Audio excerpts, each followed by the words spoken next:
my name's Andrew Moore. I'm with the IronEdge Group. I'm the COO, and this is... Hi, I'm Dan Mallard with IronEdge Group, and I am a regional VCIO. What does that mean? That's a senior level consultative position that's in charge of a book of business. And in my case, it's basically there's a bunch of VCIOs that sort of manage our Texas clients, and I'm above them, sort of ensuring that they're accomplishing the goals that the company sets forth. And then I have a sort of a special book of business that I manage as well. Customer success, if you will. Yes. Yeah, I ensure customer success. Ensuring that the clients are taken care of and strategically aligning their IT and their business needs. Love it. So today, what we do really actually want to talk about is working with an MSP. If you currently have one, if you're looking to work with one, if you've got an internal IT staff and you're just trying to keep from having to hire additional staff and you want to outsource some of it, what does that look like? How do you get the most bang for your buck? Mm-hmm.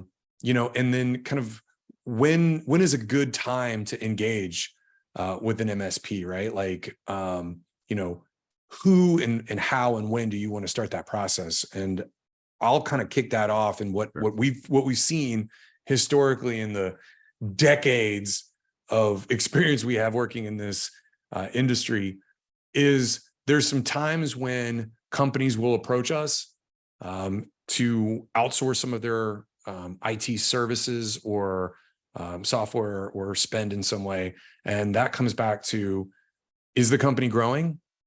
Right. So a lot of businesses that are in a position to be growing, usually when they hit that 20 to 30, kind of up into the 40 person mark, they suddenly are like, hey, there's a lot of IT going on around here. And I'm not really equipped to both be the owner, the CFO,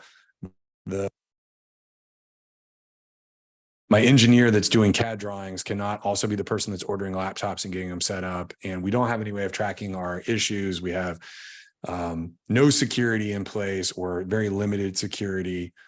So that's like a big one when companies are growing. Yeah, I'd add in there too that what we've seen is when you get to be 20, 30 people is normally about the right time you can come to an MSP like us, and the costs are spread out enough that it starts to make sense to use someone like us. When it's 5 people, you can't spread out these costs that we have inherently, and it makes the per user cost seem very, very high. So it aligns. Yeah. And also, like, you'll get to a point as an organization, as you're growing, where you realize you need IT and all these tools, and you look at what it would cost plus burden and everything to bring on a full-time person and to do the job right with all of the software and the things that you're going to need in order to really do the right things for your company. It doesn't make financial sense because it gets to the point where you may be spending, 6 figures or more as a 30-person company to have somebody on staff plus all of the software and everything. So it allows you a lot of flexibility from a cost perspective to fractionalize that and outsource it. Yeah, that's one of the key points I bring up when I'm talking to potential clients is I've been in that spot. First of all, I've been in organizations that didn't use an MSP. I've been in organizations where I was basically the IT guy. I've been in organizations that we used an MSP all before I started working at IronEdge, so 10, 20 years ago. And I can tell you that when I'm talking to business owners, I can convey to them, I've been in that spot and I know what it's going to take. And the difference between having one internal guy that has a very limited set of knowledge, that has a limited history in IT, that basically is going to sit there and Google everything that goes wrong and try to get an answer for it, that doesn't have this tool stack that we use, that's a much different solution than something that's probably fairly similar in price, which is us, maybe a little bit more. But you get a team of people, you get a team of technological solutions, you get all this knowledge and know-how and structure to a help desk. You get all this stuff for basically the cost of a guy. And when I start talking about, people really, really light up when I talk about that, and they realize, oh, basically for the same money, maybe a little more, I can get an entire team of people that have, between Andrew and I, we have 40 years of experience. So you get a team of people, including us, to help you for the cost of an IT guy. And to me, it's a no-brainer, but I like to talk about that a lot when I'm meeting with new potential clients. No, it's a good point. It's a good point. And I think it resonates in that respect where you talk about uh the IT person Googling stuff. If you don't have a group of people that you can like escalate to, or that you can, as we say, rubber duck with, or you can, chat about what it is that you're thinking, ping Yeah. pong with, kind of come to a conclusion, or with an MSP, the buying power that is provided us by working with the group of clients that we work with gives us the opportunity to create some relationships with vendors like Microsoft and Dell. And so that gives us the opportunity to be able to escalate into them differently, to get support from our manufacturers and partners on the technology side that you won't get if you're just an individual, like 30-person company. If good luck calling Microsoft to get them to fix your problem when you're, a 25-person accounting firm. So there's a lot of opportunity there for us to help the clients and give them a more enterprise level solution for a smaller group. For sure. For sure. Some of the other reasons that people really look to try to work with an MSP, you're like, why would I work with an MSP? Well, if there's a potential downturn in the economy, macroeconomically, or, within your business, right? So we started our business in Texas. So there's a lot of oil and gas here. And so what we find is that a lot of oil and gas companies, as times are great, there's a lot of expansion. And so MSPs are great because it allows them quickly to be able to scale up and hire people and bring tools on and knock things out. But they know that times are good till they're not. And when they're not, then they have to lay a bunch of people off, and then the MSP scales down with them. Mm-hmm. So if you're in a position where you're looking, as we just talked about, to rapidly grow or potentially rapidly contract, or if you have a bunch of IT staff that you might not be able to keep due to budget constraints, but you still need some level of support or help, talking to an MSP may afford you the opportunity to get that help at a more cost-effective price. Right? Point. Yeah, that's so. Industries and clients that I see that actually have this issue are, we do a lot of support for apartment property management companies. And they can very quickly add 30 properties, remove 30 properties, scale up, scale down. For them to have their internal staff sort of always ready to handle those things and to scale up and scale down would be very, very difficult to keep those people bench. So we have a lot of companies we work with that are property management that use us for that reason, because we can scale up onboarding tasks. When they dispo 50 properties, their bill will go down. And that's very, very helpful for them. And another industry that's really affected by this is any industry that's directly related to loan rates and interest rates, right? So when interest rates are really, really high, your business may contract. And when they're really low, it may expand. And there's certain financial services clients that we have that, due to that, we provide a very flexible solution that they can always have, that we scale up, we scale down, we can bill more, we can bill less, we can offer more services, we can offer less. As opposed to keeping a, like Andrew said, a 15-person IT bench that you have to lay off 10 people every 6 months. Right. Yeah. And what you'll find too is with working with an MSP, it's not necessarily, as Dan talked about like you're going to save money, because just be right. Like, here's the dirty little secret that everybody needs to understand. Like, you're not going to necessarily save by working with an MSP. You may be able to cut cost, but you're going to maximize what you spend. Yes. So in some instances where you've got someone that's on staff, or you were paying for a certain tool set, you may not be taking advantage of the full meal deal there, right? There's like a fractionalization of having that person on staff where maybe they're not super busy all the time, or maybe they're busy all the time and they're burnt out and they're making mistakes, or they're working overtime and you're having to pay for that, but you're not really realizing it. Or, for the price of that person, who's a very high level person, you could get services from a company like IronEdge, another MSP, and you would also get software solutions and escalation opportunities and like all of these other things that you wouldn't get by just spending your money on this one particular part of your IT. Yeah. So it's really important to understand that we're going to pack a lot of calories, so to speak, into a package that you're used to getting for the same amount of money, or maybe just a little bit more, but you're going to get a lot more for that, plus the scalability component of being able to go up or down from a consumption model Yeah. which is critical now because Yeah. everything's consumption model, right? Software as a service, infrastructure as a service, like everything is given to businesses and even individuals on a subscription level so that you can, add and remove as necessary in order to customize the solution to meet your needs. Your MSP should fall in line with that by being able to give you the opportunity to scale up or down the amount of people or assets or tools that you're going to have within the package that you're purchasing from them. I really like the analogy of we are a very calorie dense food option for the price you're going to pay. I would even propose something like this too. If I was having this discussion with a client, was going just like this, I would say, not only are we calorie dense, but the food that we're providing you with this calorie dense food also has vitamins in it and other helpful things that prevent issues later. So I certainly can see a situation where we come in and we talk to a new potential client. They're like, oh, you're a little bit more than we used to pay Joe. I don't know if I can do that. Well, although it's not tangible, the cost that you're going to save potentially later due to not having a breach or some other event that the MSP prevents or lessens for you, you can't even put a price on that. Super Right. valuable. And once people know that and they see that, they know those things actually really happen, which a lot of people come to us after they have something like that happen. But once they understand those things happen, then those calories that you're paying just a little bit more for that have the vitamins in it and all of us, that's great value, terrific value. We're like the Mediterranean diet of business services. If we had a keto consultant to come in here with us, we could talk about diets all day.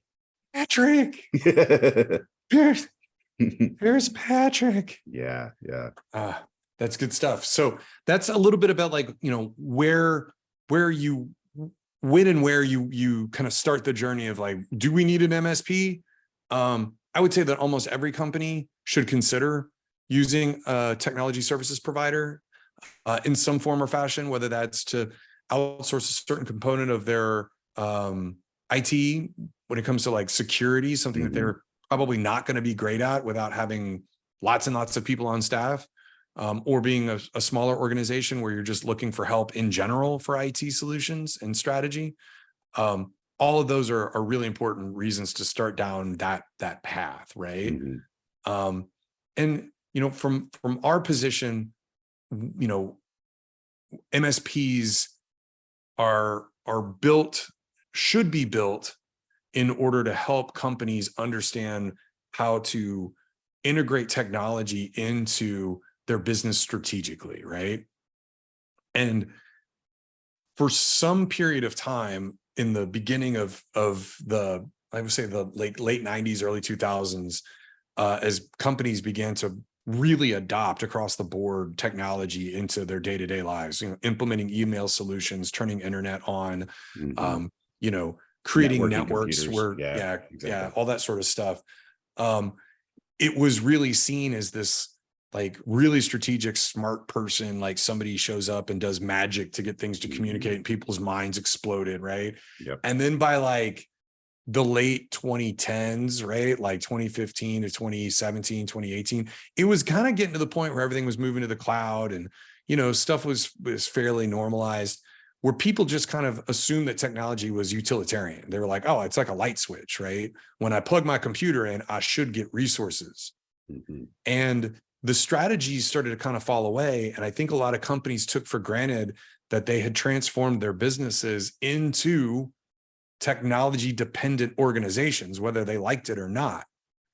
And they would get frustrated when things didn't immediately work because they kind of had oversimplified how technology had been integrated into their business and just kind of figured it should just work all the time. Like it should just be super stable.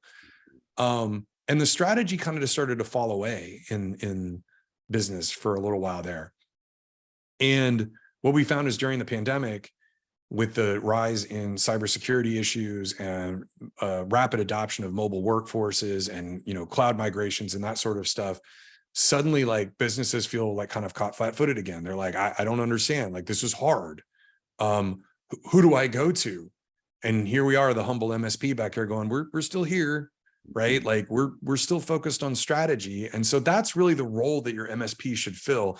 to really get the most bang for your buck. And if your MSP isn't giving you strategy and they're not talking to you about how you should be looking at technology within your organization and where that spend should go, and the difference between a CapEx and an OpEx solution when it comes to your servers or your data or your security, and why those things are important, and how business insurance and all that combines together.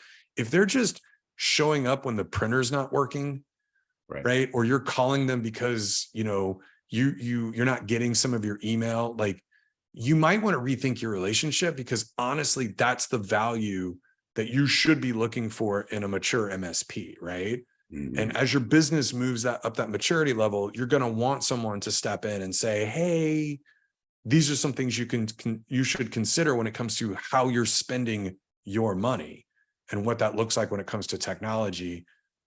I think that that's really where the MSP plays the most critical role in the business ecosystem, right? For sure. And I think different MSPs fill that void, fill that need in different ways. And there's also, that's something you need to take into account, that we built our business around it. My entire position is built around solving that problem. There's plenty of MSPs that aren't concerned with that, right? So as you're vetting MSPs, or you're looking at your current MSP, you're looking at them going, are they consultative? Are they providing me budget help? Are they providing me audit feedback? Are they providing me all of these things from a consultative and sort of guidance perspective? And if they're not, and that's something likely you need, you may want to look around. Well, and to that point too, what I'd also recommend is, even if companies are working currently with an MSP, that the relationship with the organization is basically tied to a single technician or engineer, that may not be the best use of that MSP's ability, or that MSP may not be mature enough to support the organization if that engineer were to leave, right?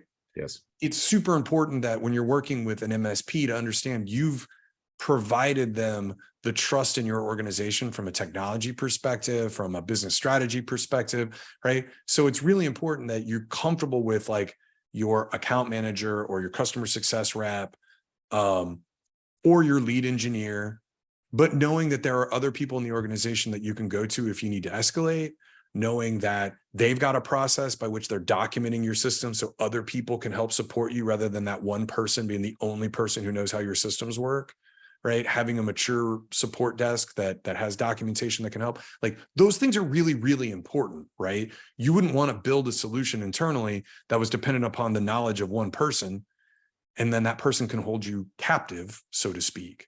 We see that from time to time when we're called in, where someone's like, hey, we have an IT person and nobody here likes them and they're rude, and we don't think anything is documented, and it's all in their head, and we're terrified that they're going to, like, walk out the door and light a match, right? Like, don't supplant that internal business problem with the same problem that you might get at an MSP if you're not working with them holistically, right? Having that conversation with the MSP, either in the current relationship or as you select one, is really, really, really important. Like, how do you support your clients, right? Who do I communicate with? How am I laddered within your organization? How can I escalate? How do you solve problems? That personal touch is super critical, but knowing that the relationship is with the organization as a whole, and there's more than just one touch point, is a lot more important than people think, because it can become a real problem for the organization if the MSP isn't managing their people effectively, or they don't have great documentation, and those people leave and you're stuck. Yeah, they Jurassic Park you, basically, is what happens, right? Jurassic Park you? What do you mean? Yeah. So in Jurassic Park, the entire premise of the movie is basically caused because the IT guy didn't get paid enough. Hey, that's right. Yeah.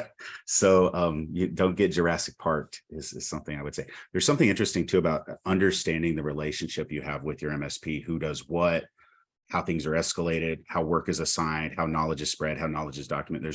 There's that part of understanding the MSP side of it.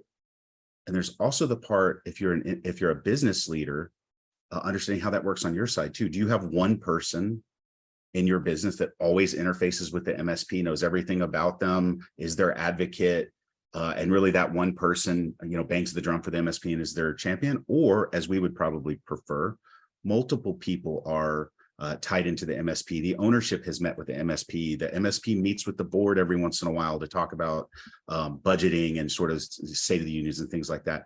How is your organization set up to work with MSP?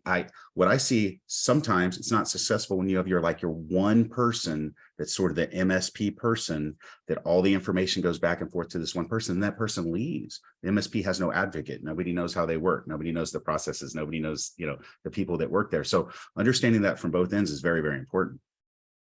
And I would also remind everyone that depending on the level of involvement that you have with your MSP, if you're getting security solutions to some degree, not the most complicated ones, but just kind of, more than just basic security solutions. If you're getting remote support services, you're getting networking and server management and strategy from your MSP, you should expect to spend anywhere between $125 and $175 per employee per month on that sort of service. So if you're like a 30-person company, you're going to spend, roughly $5,000 a month or a little bit more on MSP services. And if you're paying substantially less than that, if you're a 30-person organization and you're spending $2,000 a month on IT services and you're not happy, right? There's probably a reason for that. And so it'd be worth having a conversation with your current MSP. Like, if I spent more, would I get different solutions or services? And if they're like, no, you get everything, then you may want to find an MSP that might charge you appropriately, that has that sort of staff, that has those solutions, that is providing you best in breed software and partner escalations, right? Like, those are the things that you'll want to look at, getting that good advice from your customer success or VCIO person that you're working with on a day-to-day basis. Like, that's really an important part of maximizing spend, is like, how much should I be spending? Because a lot of people don't know. They're like, we have a podcast on that side. Yeah. You and Mark, it'll pop up in our social media every once in a while. It's a really good one. People really like it. It's important to go through to just really understand like what you should be paying and why you're paying that money. But that comes back for bang for the buck, because we get it. They're small business owners, and Dan sees this frequently, right? With some of our clients where they're too busy to meet, right? Yeah. So when that sort of thing happens, they're not really getting the most bang for the buck when it comes to what they're spending, right? Right. Yeah. Like, say I have a client that consistently can't meet with me, or maybe Bo, who works for me on the team. My billable rate is not cheap if I was just to go out and consult. And if you have a scheduled weekly meeting with me for an hour and the client doesn't make that meeting, they're certainly not getting the value that is tied into me supporting their account. There was another interesting thing that I wanted to sort of circle back on that you just talked about back to the beginning of the conversation. We like to go in and say, look, between 125, 175, give or take either way, is a good price to estimate per user for MSP services. Well, if you look at that number for a 30-person organization, well, that's about the cost of a mid-level IT guy, and it scales really, really well. And so when it gets to that point of the discussion, I always like to raise my hand and say, okay, think about this for a second. Are you getting the value? Are you getting the bang for the buck? Are you getting somebody, getting this team of people with a procurement department and business analytics department and all these things that like somebody like we have? Are you getting Joe, the guy that has 2 network certs, right? That can manage 13 computers. It's a totally different thing. The value, the calorie dense value bang for the buck in something like us, if the client is taking advantage of it, you can't beat it. No, I agree. And when you look at that total cost, right, I think it's important. And what I'd like to have you kind of go into some detail a little bit, Dan, if you could, about the tools and the solutions that are put in place versus like the fractional ability for an MSP to provide the tools, whether it's the ticketing solution, whether it's the antivirus solution, whether it's the user training solutions, these enterprise class tools that are provided by the MSP, the cost for any business to stand those up from scratch and maintain them over time and have the personnel to track them and do the things that need to do, whether it's software updates, whatever, being able to give that to the clients fractionally versus having them pay for those solutions themselves. I don't think a lot of organizations who haven't worked with an MSP in the past or have worked with maybe some less mature MSPs really understand the value of that. So could you kind of talk a Yeah. little bit about like how that value works and what that looks like? Yeah. And you may have heard me talk about this before.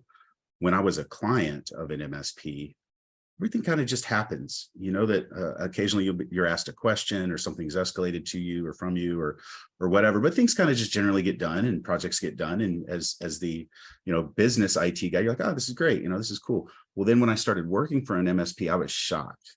And this is IronEdge 10 years ago, when we were still, kind of maturing. But the amount of, even taking the Wayback Machine 10 years, the amount of process and procedure and platforms, applications, knowledge bases, and all this stuff that's baked into what the IT provider is giving you, like how the sausage is made, was really, really fascinating to me. It was really, really well put together. There's a lot of stuff going on there just to make it seem very easy. Oh yeah, we fixed your issue. There are platforms that, and I've done this too, years ago, 15 years ago, I was tasked with, for a 150 user corporate office where I worked, I had to put in place a help desk ticketing software. I had to find one, vet one, put it in place. So years and years ago, I found one that seemed like it met my needs at the time. I put it in place. That took many months, trained a bunch of people to use it. I'd say it took about a year to get that thing just up and running. And that thing could face the internet, and it could face internal. And that was just getting the thing stood up. But having somebody on site to maintain the security of it, to keep it well organized, to have it set up as industry best practice, which honestly I probably didn't even know at the time. Having just the ticketing solution cost a lot of money, to set up. It costs a lot of money to maintain, and then it costs a lot of money to actually set it up in a way that's scalable and easy to use and properly set up per industry. That having an MSP come in and just provide that to you, that you can then pay fractionally and use and share with us, it's amazing. Like the cost of standing something like that up and maintaining it, I can't even tell you what that would be. Many thousands of dollars every year, many dozens of thousands of dollars just to have that thing in place. But you take that, we provide that. Not only do we provide that, but we provide platforms for security. We provide dark web platforms that analyze the dark web and alert you if anything pops on there. We provide training platforms as part of this is all stuff you just pay for with us, generally speaking. We provide training platforms so that your end users get phishing training, and for you to buy that and set it up and maintain it and figure out the reporting and keep it secure and all that stuff. Again, that's very, very expensive to do and to maintain over a long period of time. But us as an MSP, we just give that to you as part of what you're paying for. But there's plenty of other things that are the exact same way. Our security services solutions, those are very complicated solutions that are honestly pretty expensive on our side, that we set up and constantly maintain and constantly have to deal with reporting and alerting on. That if that was completely held by the company, the business, if you bought your next generation antivirus, set it up, deployed it, and then set the thing to alert on all the things that are going to alert that need to be looked at, that would be a full-time job, 100%. And it would be very, very expensive to set it up. So if you look at that, you look at all these things that the MSP provider is, or we in particular are putting in place and giving you access to, it's completely apples to oranges as far as costs. You may have, and I'm not kidding about this, for a 50-person organization, you may need 3 people to handle the things that I just said, to keep them maintained, to deal with reporting, to deal with alerting, to do all this stuff. It's wild, but you don't know that unless you know it, unless you've heard somebody like me talk about it or you've seen it yourself. We've talked about that, where it's like tools are tools, whether you need them for one person or 100 people. There's a baseline amount of effort and cost when it comes to implementing a solution, right? And up to a certain point, there's no real break point on that, right? So up to you'll get to the certain point where maybe it's 50 people, right? Before that tool that you've implemented begins to get to the point where it's less expensive than if you were to go out and potentially outsource purchasing it, because then you can afford to have a person, or you get better rates on it. And so that's really important for people to understand, is that especially with organizations that are on the smaller side, getting this fractional system where it's all integrated, right? These things are all, and as Dana talked about, one of the other values you get from an MSP is that a lot of the times they know what products work well together and which ones don't. Yeah. So you could deploy an antivirus solution that breaks your patching and remote management solution, or you could deploy your MDM solution and it could break your email solution, right? And so there's a series of tried and true processes and methods that you're going to get, which will prevent you from having downtime, right? And so that's another reason that you're going to want to maximize the spend with these folks, is if you're spending your money in the right way, it's really an investment. And a lot of what managed IT service providers give you are, I would call them kind of actuarial services in a way, like very insurance driven, in that like there's a amount of money that's being spent in order to prevent problems rather than to remediate problems, right? And much like going to a doctor, there's going to be a series of health checkups and a series of tests and diagnostics and KPIs that are provided to the client for a mature MSP that are going to say, here's some things that we're seeing, here's some analysis that we have, these are the recommendations we have in order to keep things moving in a positive direction for your business. And it's up to the client to decide whether to spend that money or not, whether that's a project, whether that's a new service, whatever those things are, whether it's just a change in process that's free. All of those changes and recommendations a mature MSP is going to offer. And so bang for the buck, that's a really important thing to consider when you're spending this sort of money on a managed IT provider, is how do they make sure that they're not just around when things break? You want them to be there in case something breaks, right? You want your doctor to have health records on you and know what you've been doing and be available to you when you get sick. But you also want to do everything you can to avoid getting sick. And that's really what an MSP's core job is and what that money is spent on in that relationship. So that's really going to dictate a lot of that cost that you look at when it comes to working with an MSP, and what that relationship looks like.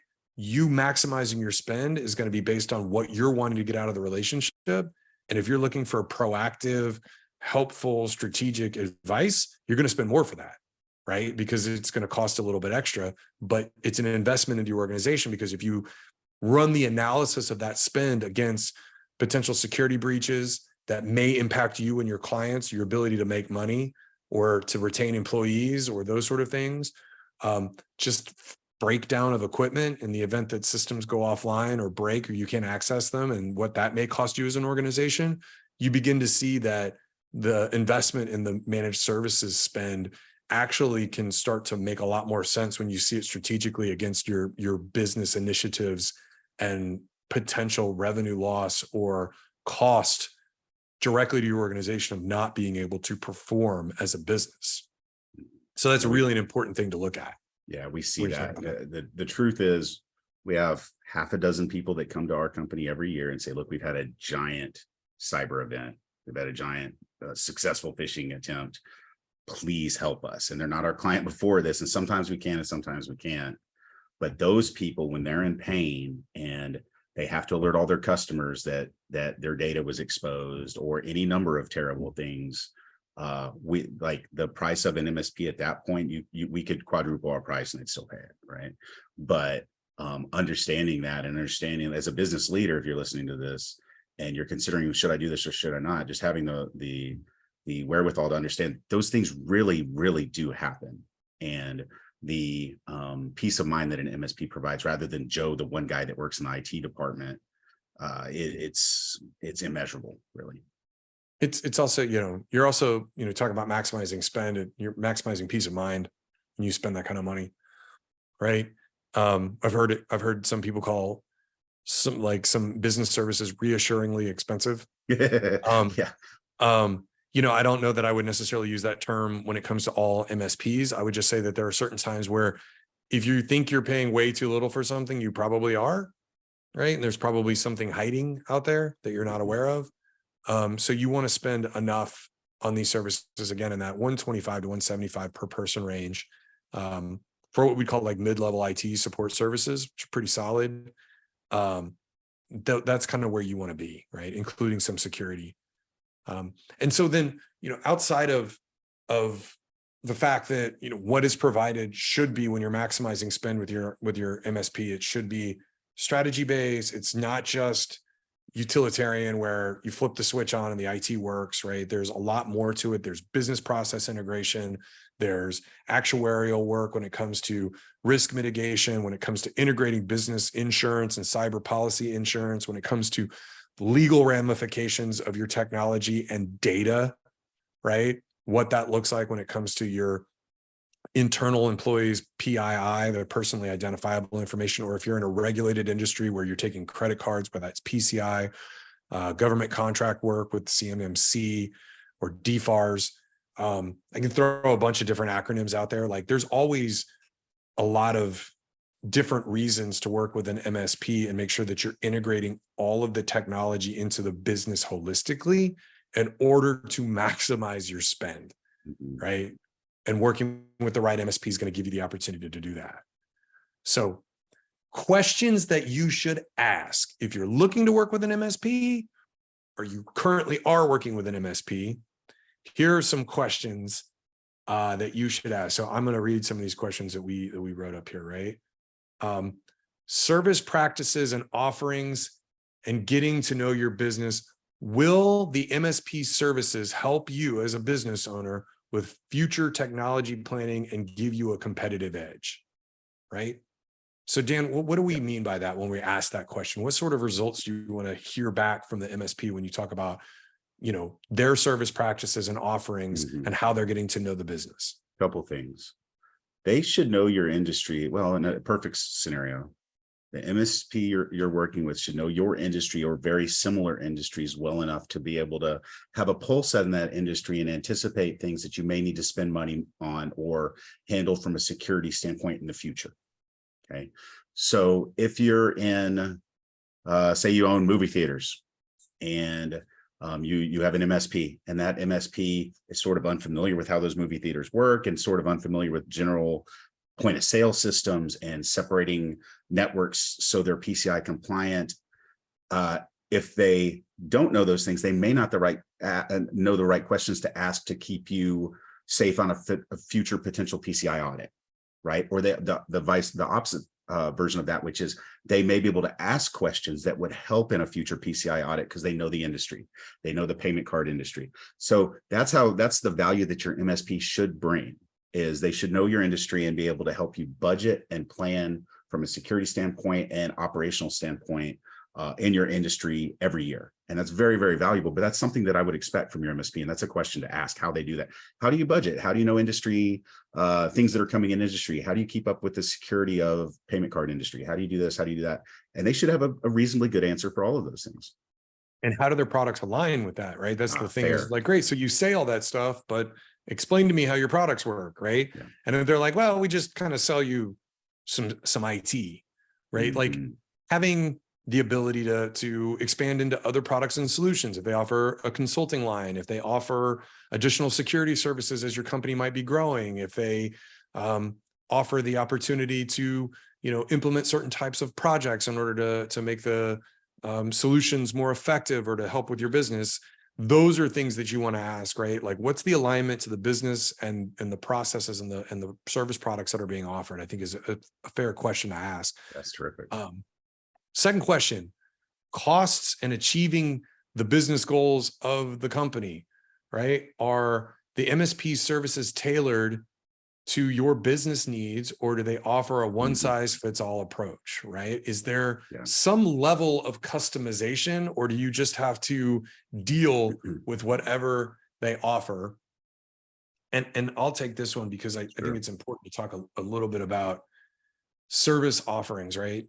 There's a bunch of different ways that can go. So when you're talking to your MSP or you're talking to a potential MSP and you want to talk about achieving the business goals and tailoring solutions, what you want to be able to do is make sure that their service offerings are scalable, right? As you grow and contract as an organization, that there's an opportunity there.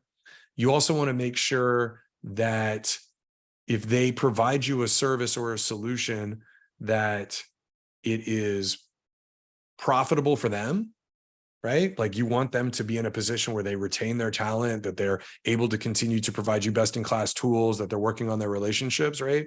So you don't want to have an approach where they're in there and they're providing you a lot of services for a little amount of money, right? Like that's an important thing to talk about when it comes to cost. And then from your organization standpoint, like what your costs are, can you bolt on things later, right? How are they customized? So you can go one way too far where everything's included and you get everything you want for a very little price.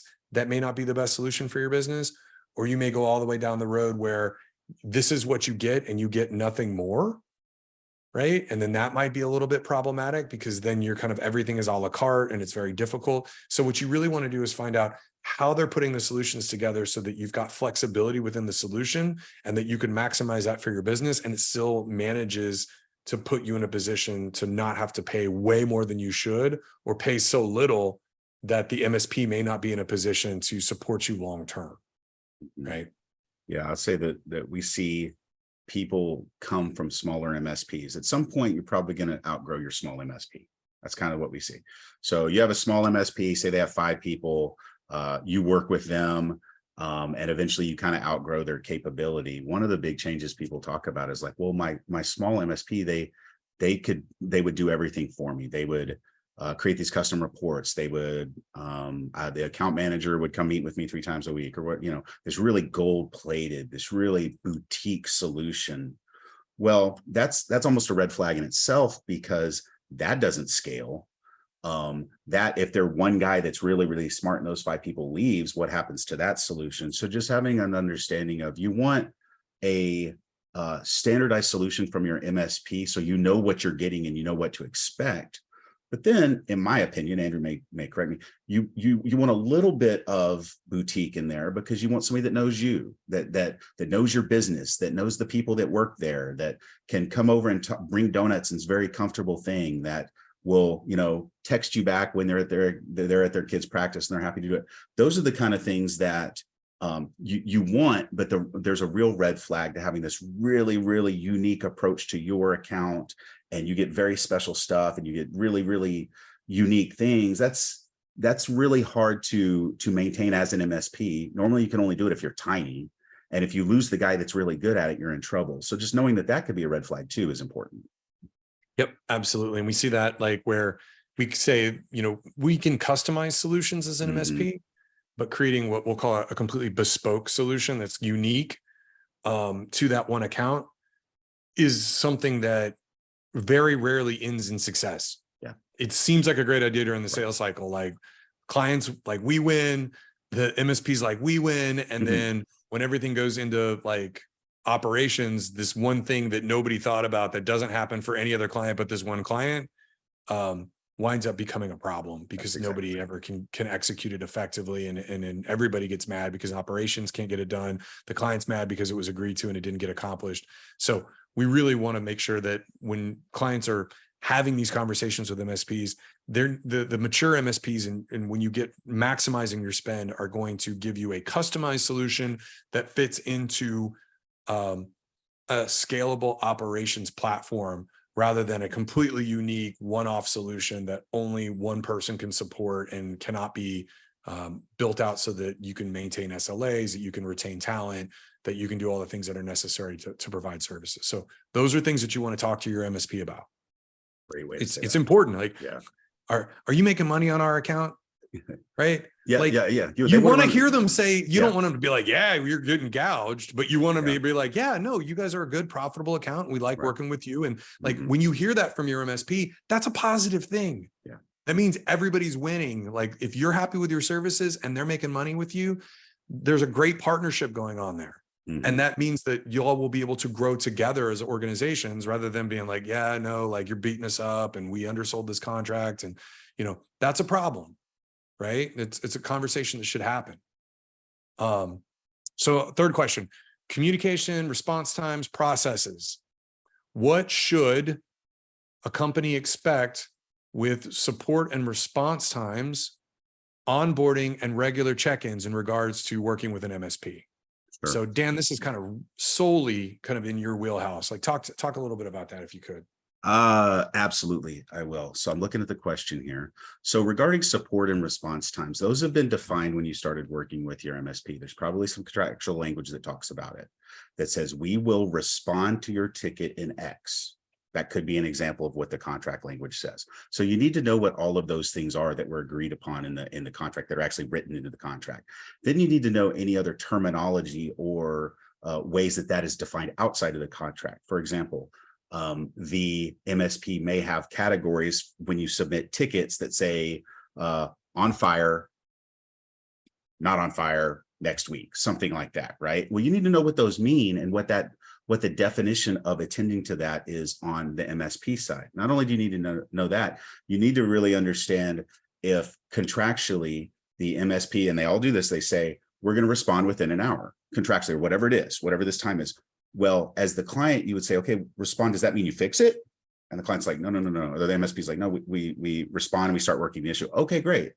But understanding those things is super important. Understanding what the response time should be. And then the last part of that is if those response times aren't adhered to, what happens? Nothing. Does the MSP even know that they're not being adhered to? Do you have a way to escalate, or what is your way to escalate? You should have a way to say, look, this thing should have been attended to in this amount of time. It doesn't look like it was. I checked my ticketing portal and I don't see anything. I need to escalate this. You should have a method to do that. So you should understand how all of that works, both on the ticket submission side, but also then on the MSP side. So knowing that is very, very important.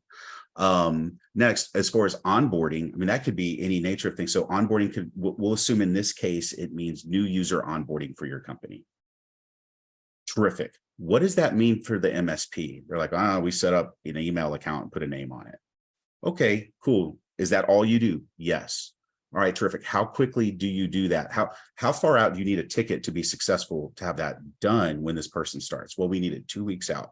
Okay, great. And then what information do you need in that ticket to get this done? Well, we need the name and the email address. And if you provide us those things, we will get this done for you. That gets infinitely more complex for most companies because you have all kinds of security permissions that need to be set, computers that need to be set up, applications that need to be set up, all of this other stuff. But as the buyer, you need to understand what your role in that is onboarding. When do you need to provide stuff and what does that stuff need to be? And then the MSP needs to tell you, yes, we will receive your stuff. We will set up this stuff. We will do this. It's documented. Multiple people on our team know how to do it, so on and so forth. And that needs to be understood on both sides. Lastly, the regular check-ins component. What does that mean to the MSP? What do they tell you you're going to get when you sign up with them? They'll say, well, you have a dedicated technical account lead that helps you with your issues. Well, do I ever get to talk to my account manager? Yes, when they're trying to sell you something. Do I ever get consultative time with anybody? No. Do I ever get to talk to the procurement guy? No. Or vice versa. Yeah, you get to talk to all these people all the time. They're always available for you 24/7. It's like, okay, well, what's in the contract? Well, our contract says you get a scheduled strategic business review with somebody in my position X amount of times per year. Oh, cool. So I get that. Yes, it's in the contract. And what do you do during that time? Well, we go through this, that, and the other. Here's a list of what we talk about. Great. I get that every year. Yes. So you know that that's a regular, something that should happen according to your contract and the agreement between the two companies at a regular interval. In addition to that, as your account is onboarded with the MSP, they may say things like, we're going to meet every Wednesday at 2:00 and make sure everything's going smooth for 3 months. It's very, very common when we onboard customers. Okay, cool. So that's another time that I know that's consistently planned. During another thing that could be an example is when we're doing a project for you, you can expect a communication every Friday, and it'll have this information in it, and it will highlight anything that is an impediment. So you know that's documented and we need something from you. Okay, great. Those are just examples of regular check-ins, but really they're defined by the MSP. They may or may not be in any contract language. They may be formal or informal, but understanding what those are is very important. And then if you require something else by the nature of your business, say you have a quarterly compliance and audit call that the VCIO needs to sit on, you need to bring that to their attention. Say, do I get this as part of my service? Yeah, I think that's fair. No problem. Or they'll go, no, you have to pay a little bit more for that. That's a senior level person. It's dedicated time. It's a couple of hours at this rate. Okay, cool. But knowing both sides, what you're expected to get from a regular check-in standpoint across the board is very, very important, because you may both have different expectations on that. That's great. Agree with all that stuff, right? Not much I can add there. Question number 4, taking a proactive versus reactive approach. How does the MSP help companies work when they're remote?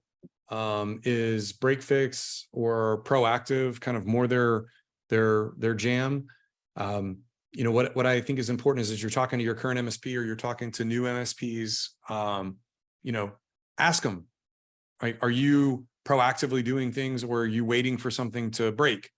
The right solution that you want to hear is it's a little bit of both, right? So the focus is, yes, we absolutely are trying to be proactive. We want to secure the environment. We want to document the systems in a way that allows us to quickly fix issues.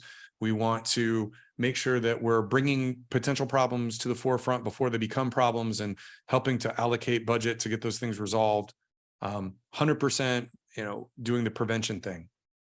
When something breaks, we're available to help fix it. And when something breaks, this is what's included in your contract and this is what's not. And then, are they capable of helping people that are working remotely?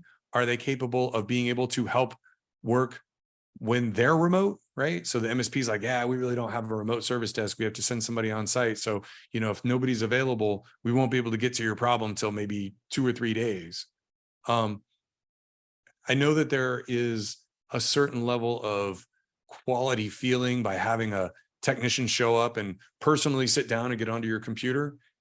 I can tell you that is not as necessary as it used to be in order to diagnose and solve problems.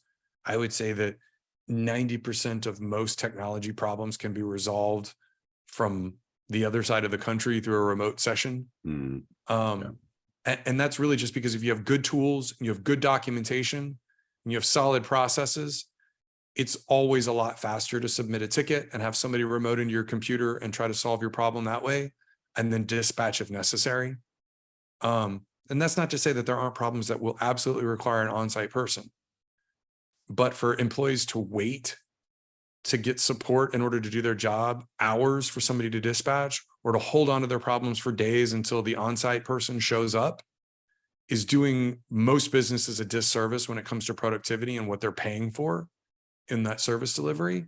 And we strongly recommend working through what the proactive solutions look like, what the reactive solutions look like, and what you're paying for in order to get those sort of SLAs in order to get problems resolved. We really, really encourage our potential clients and folks that are out there just talking to their current MSPs to have that conversation. What does that look like? Mm-hmm. How quickly are you going to try to get to my problem? Nobody can guarantee when it'll be resolved. We'd be clear about that. But they should be able to guarantee when they will be able to begin addressing your problem.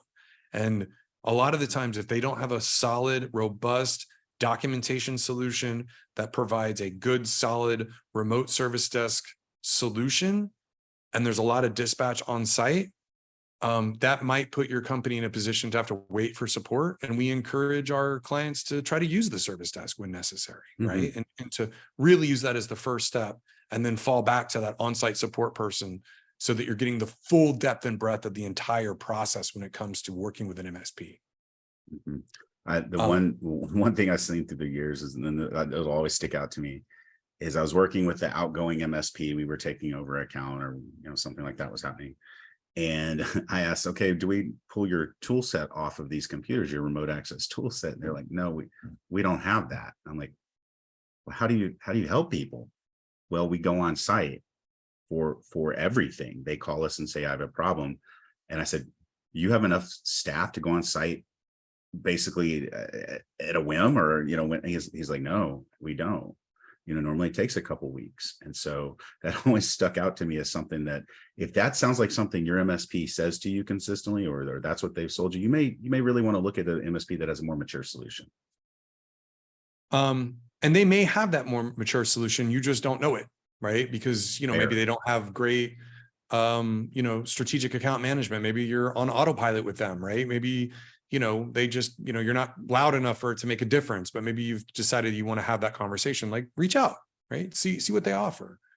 Last but not least, and want to kind of start wrapping things up here, is security practices, right? So what you want to know is like, what is the security practice of the MSP in regards to not just securing your environment, but their environment, right? And what are they doing to make sure that they're implementing the latest and greatest when it comes to the rapidly evolving security situation that businesses find themselves in day to day? One of the things that we talk about a lot with our clients is, as an MSP, we can be targeted by bad actors, just like most businesses can. And so it's on us as an MSP to do everything that we possibly can to try to protect our systems and our clients' data from that sort of situation.